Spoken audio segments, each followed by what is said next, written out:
Detail చూస్తే మంత్రులతో CM Revanth Reddy సమావేశం కొనసాగుతుంది. రాష్ట్ర అవతరణ వేడుకలు, ఇందిరమ్మ ఇళ్లు, రెవెన్యూ సదస్సులపై చర్చిస్తున్నారు. వానాకాలం పంట సాగు సందర్భంగా సీఎం రేవంత్ రెడ్డి దిశానిర్దేశం చేయనున్నారు.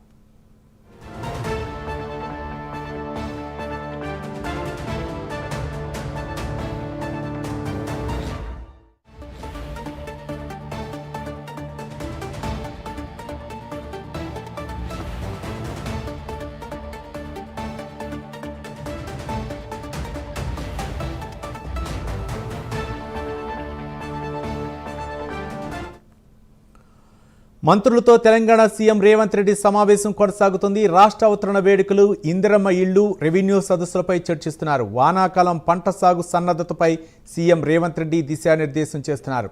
దీనిపై మరిన్ని వివరాలు మా కరెస్పాండెంట్ అజీం ఫోన్ లైన్లో అందిస్తారు. అజీం, మంత్రులతో సీఎం రేవంత్ రెడ్డి సమీక్ష సమావేశం సుదీర్ఘంగా కొనసాగుతుంది. ఏదైతే సుమారు 5 గంటల నుంచి ప్రారంభమైన మీటింగ్ ఇంకా కూడా కొనసాగుతుంది. అయితే ప్రధానమైనటువంటి అంశాలు రేపు ఏదైతే రాష్ట్ర అవతరణ దినోత్సవం సందర్భంగా జిల్లాలలో మంత్రులు ఏదైతే రాష్ట్ర అవతరణ దినోత్సవం వేడుకల్లో పాల్గొన్న అనంతరం ఏదైతే చేయాల్సిన కార్యక్రమాలపై ముఖ్యంగా ఏదైతే రేపు యువ వికాస్ కార్యక్రమాన్ని కూడా ఏదైతే ప్రభుత్వం ప్రారంభించబోతుంది. ఏదైతే యువతకు ఉపాధి కల్పించేటువంటి విషయంలో ఏదైతే ₹1,00,000 లోపు ఎవరైతే అప్లై చేస్తున్నారో బిజినెస్ కోసం, ఉపాధి కోసం, వారందరికీ కూడా రేపటి నుంచి లాంఛనంగా ఈ ప్రభుత్వం ఈ పథకాన్ని ప్రారంభించబోతుంది. సో దీనికి సంబంధించిన లబ్ధిదారుల ఎంపిక కావచ్చు, ఆయా జిల్లాల్లో తీసుకున్నటువంటి ప్రతిపాదనలు ఎలా తీసుకున్నారు, సో రేపు ఎక్కడెక్కడ ప్రారంభించబోతున్నాం అనే దానిపై షెడ్యూల్ ని చేయాలనే విషయంపై ఏదైతే సమావేశం కొనసాగుతుంది. దీంతో పాటు ఏదైతే రైతు సదస్సులకు సంబంధించినటువంటి అంశంపై కూడా ఏదైతే సమావేశం కొనసాగుతుంది. రైతులకు ప్రభుత్వం చేస్తున్నటువంటి పథకాలు కావచ్చు, అలాగే రైతులకు ఇంకేం కావాలనే దానిపైన కూడా ఏదైతే రైతు సదస్సులు నిర్వహించి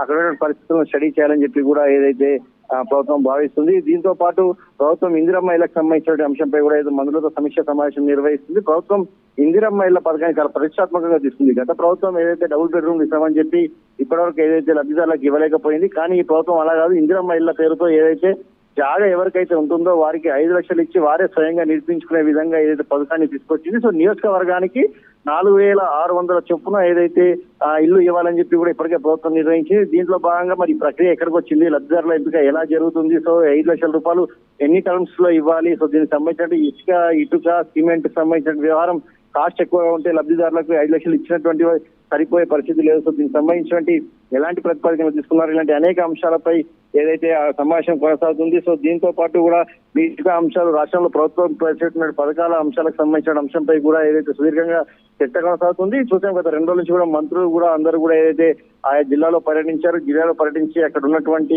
పరిస్థితులను తెలుసుకున్నారు. అక్కడ ప్రభుత్వ పథకాల అమలు తీరు కావచ్చు, ఏదైతే ప్రభుత్వం ప్రవేశపెట్టబోయేటువంటి పథకాలు ఏవైతే ఉన్నాయో ఈ పథకాలకు సంబంధించిన అంశంపై కావచ్చు అన్ని నివేదికలను కూడా ఏదైతే సీఎం రేవంత్ రెడ్డి ముందు మంత్రులు ఉంచుతున్నారు. సో మంత్రులతో, అధికారులతో సీఎం రేవంత్ రెడ్డి సుదీర్ఘమైనటువంటి ఏదైతే సమావేశాన్ని కొనసాగిస్తారు. సో రాష్ట్ర అవతరణ దినోత్సవం తర్వాత ప్రభుత్వం ప్రారంభించేటువంటి యువ వికాస్ కార్యక్రమం కావచ్చు, తర్వాత నిర్వహించేటువంటి కార్యక్రమాలపై ఒక క్లారిటీతో ముందుకు వెళ్లాలని చెప్పి కూడా ఏదైతే సీఎం రేవంత్ రెడ్డి భావిస్తున్నారు. సో ఈ నేపథ్యంలో కమాండ్ కంట్రోల్ లో సుదీర్ఘంగా ఏదైతే సమావేశం కొనసాగుతుంది. సో కాసేపట్లో ఈ సమావేశం ముగుస్తున్నట్టు కూడా మనకు తెలుస్తుంది. ముగిసిన తర్వాత ఏదైతే మంత్రులతో జరిగిన సమావేశంలో కీలక నిర్ణయాలకు సంబంధించి ఒక ప్రకటన కూడా వెలువడే అవకాశం ఉంది. Ravi, right, thank you Azeem.